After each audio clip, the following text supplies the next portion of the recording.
আসসালামু আলাইকুম প্রিয় শিক্ষার্থীবৃন্দ।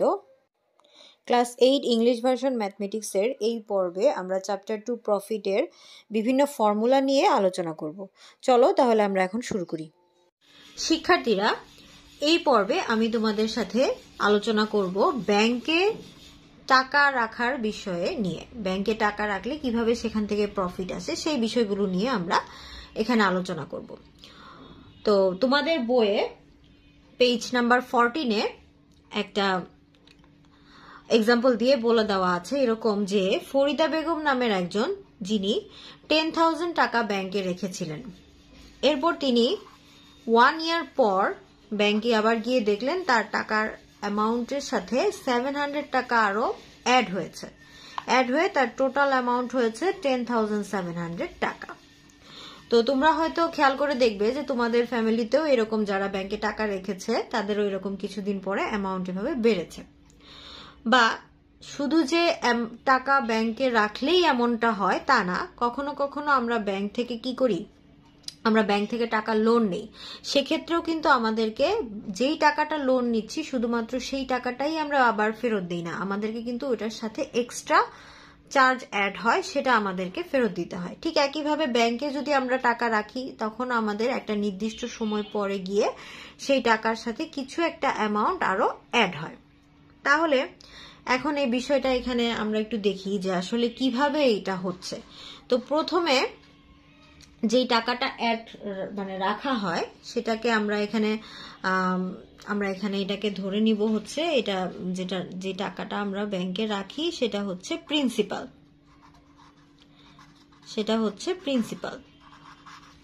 যেই টাকাটা আমরা ব্যাংকে রাখি সেটা হচ্ছে প্রিন্সিপাল।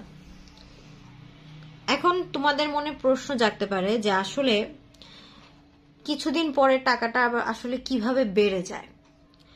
তো বিষয়টা হচ্ছে এমন যে ব্যাংক কিন্তু আমরা যে টাকা ব্যাংকে রাখি সেই টাকা কিন্তু সে ব্যাংক নিয়ে সেই টাকাটা কিন্তু ফেলে রাখে না।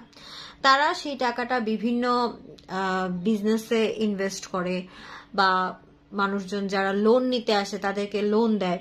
তো এরকম বিভিন্ন খাতে তারা এই টাকাটা হচ্ছে গিয়ে ইনভেস্ট করে। তো ওই ইনভেস্টেড মানিটাই হচ্ছে গিয়ে কিন্তু প্রিন্সিপাল, ঠিক আছে। তো ব্যাংক যেহেতু আমাদের টাকাটা বা সাধারণ জনগণ যে টাকা ব্যাংকে রাখে সেই টাকাটা যেহেতু তারা হচ্ছে গিয়ে কি করে ইনভেস্ট করে বিভিন্ন কাজে বিভিন্ন জায়গায়, তো সেই ইনভেস্টমেন্ট থেকে নিশ্চয়ই তারা কিছু প্রফিট পায়।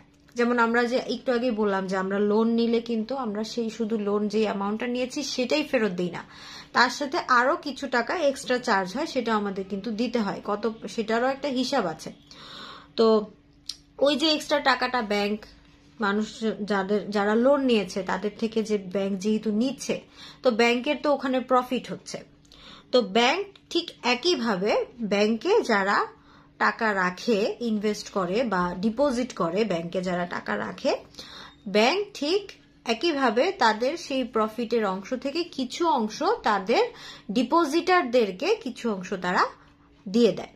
তো সেই কারণে দেখা গেল যে ফরিদা বেগমের 10,000 টাকার সাথে আরো 700 টাকা অ্যাড হয়ে ওনার 10,700 টাকা হয়ে গিয়েছিল। তো যেই টাকাটা উনি ব্যাংকে রেখেছেন সেটাকে আমরা বলবো প্রিন্সিপাল বা ইনভেস্টেড মানিটাই হচ্ছে গিয়ে প্রিন্সিপাল। এরপরে খেয়াল করে দেখো এখানে একটা টাইম উল্লেখ করা আছে 1 ইয়ার, তার মানে একটা নির্দিষ্ট টাইমের পরে গিয়েই কিন্তু টাকাটা বাড়বে। এরপরে দেখো খেয়াল করে যেই টাকাটা তার বেড়েছে, অর্থাৎ তার আগে 10,000 ছিল, এখন সে এক্সট্রা আরো 700 পাচ্ছে, তার মানে এই 700টা কিন্তু তার হচ্ছে গিয়ে কি প্রফিট, এই 700টা তার প্রফিট। এরপরে খেয়াল করে দেখো প্রিন্সিপাল আর প্রফিট মিলে কিন্তু আমাদের এই অ্যামাউন্টটা আসছে। প্রিন্সিপাল ছিল 10,000 আর প্রফিট ছিল 700। প্রিন্সিপাল এবং প্রফিট 10,000 আর 700 প্লাস করলে কিন্তু 10,700 আসে। তাহলে এটা আমাদের কি হবে, এটার নাম তাহলে কি হবে, প্রফিট প্রিন্সিপাল। প্রফিট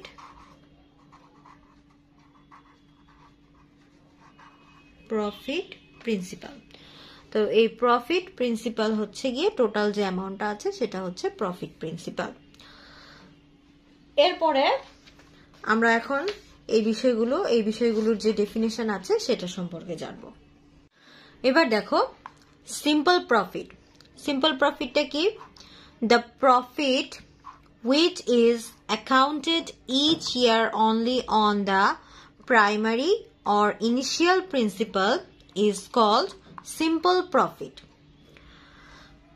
তাহলে কি বুঝলাম? সিম্পল প্রফিটটা কি আসলে?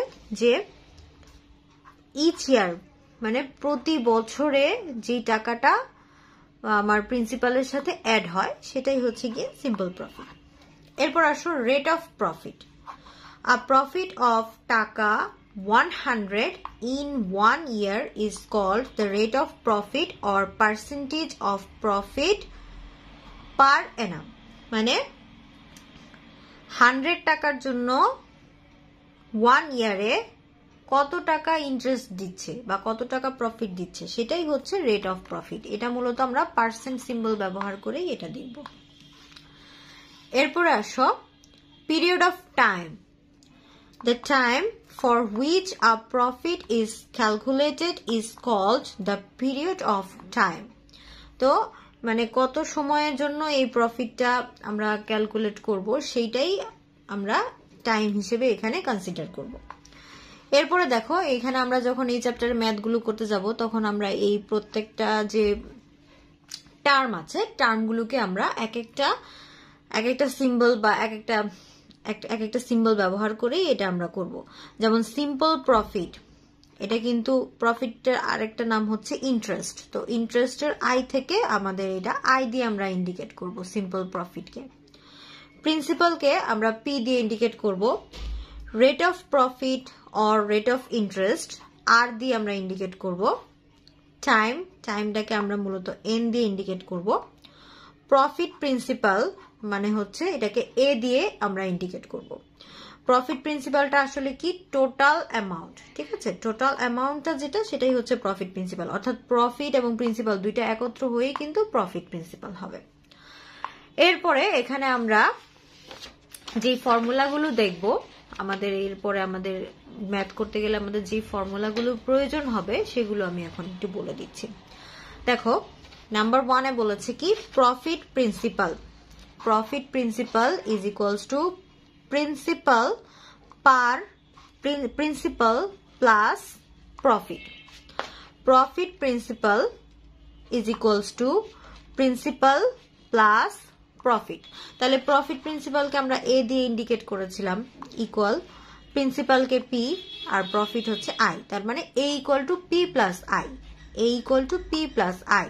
পরবর্তীতে যখন আমরা ম্যাথ করতে যাব তখন কিন্তু আমরা এই পুরো কথাগুলো লিখবো না, আমরা জাস্ট প্রত্যেকটা টার্মের জন্য যেই সিম্বলটা ব্যবহার করা যাবে সেই সিম্বলটাই আমরা ব্যবহার করব। যেমন A equal to P plus I. A দিয়ে আমরা বুঝে নিব যে প্রফিট প্রিন্সিপাল, পি দিয়ে বুঝে নিব প্রিন্সিপাল, আই দিয়ে বুঝে নিব প্রফিট। তো এখান থেকে আমরা আবার পি এর যদি আমাদের প্রিন্সিপাল আর প্রফিট জানা থাকে তাহলে এই দুইটা প্লাস করে আমরা প্রফিট প্রিন্সিপাল বের করব। আবার যদি প্রফিট প্রিন্সিপাল আর হচ্ছে গিয়ে আমাদের প্রফিট জানা থাকে, ইন্টারেস্ট জানা থাকে, তাহলে কিন্তু আমরা প্রিন্সিপাল বের করে ফেলতে পারবো। Principal equals two A minus I, মানে প্রফিট প্রিন্সিপাল থেকে যদি আমরা প্রফিট বাদ দিয়ে দিই তাহলে কি পাবো? প্রিন্সিপাল পাবো। একইভাবে ইন্টারেস্ট বের করতে পারবো আমরা যদি প্রফিট প্রিন্সিপাল থেকে প্রিন্সিপালটা মাইনাস করে দিই, তাহলে কিন্তু প্রফিট বা ইন্টারেস্ট আমরা বের করতে পারবো।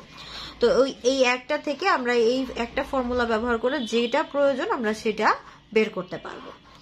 এরপরে 2 নাম্বারে যেটা বলেছে সেটা হচ্ছে 2 নাম্বারে বলা হয়েছে প্রফিট ইজ ইকুয়ালস টু, এই ফর্মুলাটা খুব important, profit is equals to principal into rate of interest into time. তাহলে I equal to P R N, profit মানে I equal P R N, I equal to P R N. এইটার ব্যবহার করব এই চ্যাপ্টারে আমরা অনেক বেশি। এরপরে 3 নাম্বারে আমরা যেটা করব, 3 নাম্বারে কি আছে দেখো, profit principal equals to principal plus profit. Profit principal is equals to principal plus profit. তো এটা আমরা জানি A equal to P plus I, আগেই আমরা 1 নাম্বারে কিন্তু এটা দেখেছি। তারপরে এখানে আরেকটা জিনিস, যদি আমরা আই না জানা থাকে আমাদের, তাহলে আই কিন্তু বের করার আরেকটা ফর্মুলা আছে। এই দেখো a ইকুয়াল টু পি লিখলাম, প্লাস আই এর ফর্মুলা কিন্তু আমরা জানি I equal to P R N, তো আই এর পরিবর্তে পি আর এন বসানো হয়েছে। এরপর দেখো এখান থেকে পি কমন চলে আসে, তাহলে a equal to P common যদি নিয়ে নেই, তাহলে এখানে বাকি থাকে 1 প্লাস পি কমন নিয়ে নিলাম আর এন, তাহলে a equal to P into 1 plus R N. তো এই ফর্মুলা ব্যবহার করেও কিন্তু আমরা প্রফিট প্রিন্সিপাল বের করতে পারবো যদি আমাদের প্রয়োজন হয়। তো এই হলো আমাদের টোটাল যে ফর্মুলাগুলো আছে, এগুলো ব্যবহার করেই কিন্তু আমরা এই চ্যাপ্টারের বাকি যে ম্যাথগুলো আছে সেগুলো আমরা